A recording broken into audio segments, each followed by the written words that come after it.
This new Halloween game actually looks pretty good. The atmosphere feels right, and Michael Myers, well, he feels like Michael Myers. And the tension's there. But the more I watch it, the more I get this weird feeling I've seen this before. And that's not a good thing.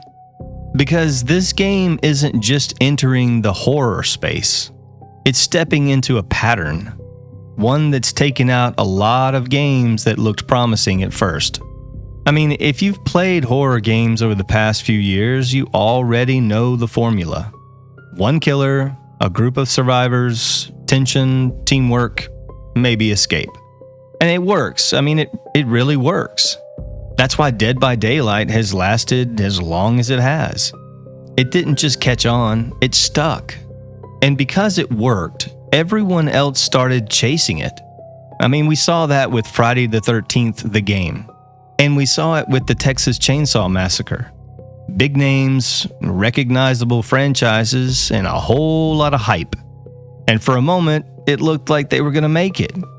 But they didn't. Not in a way that lasted anyway.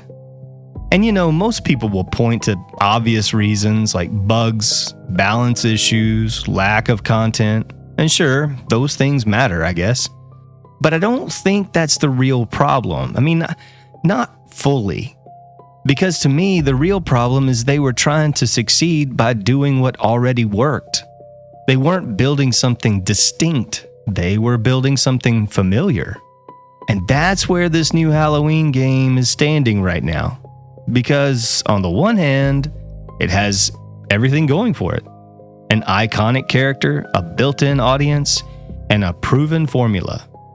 But on the other hand, that same formula might be the very thing that holds it back. And honestly, this is something I've been learning myself, but not with games, but with YouTube. I've looked at channels getting thousands of views. I've tried to follow the same structure, the same style, and the same approach. I've put in real effort and still ended up with a handful of views. And for a while, that just didn't make sense to me. Because I thought, well, I mean, if it works for them, it should work for me, right? But it doesn't.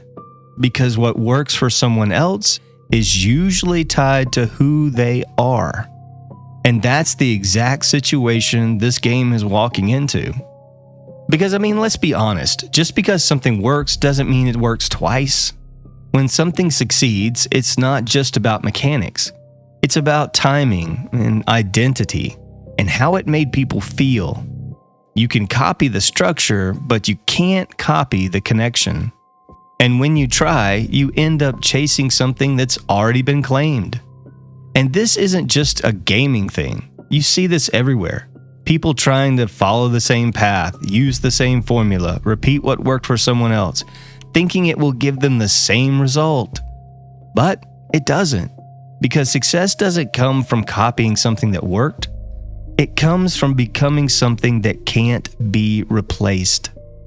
That's what made Dead by Daylight last. It didn't just follow a trend, it became the standard. So now the question isn't, will this Halloween game be good?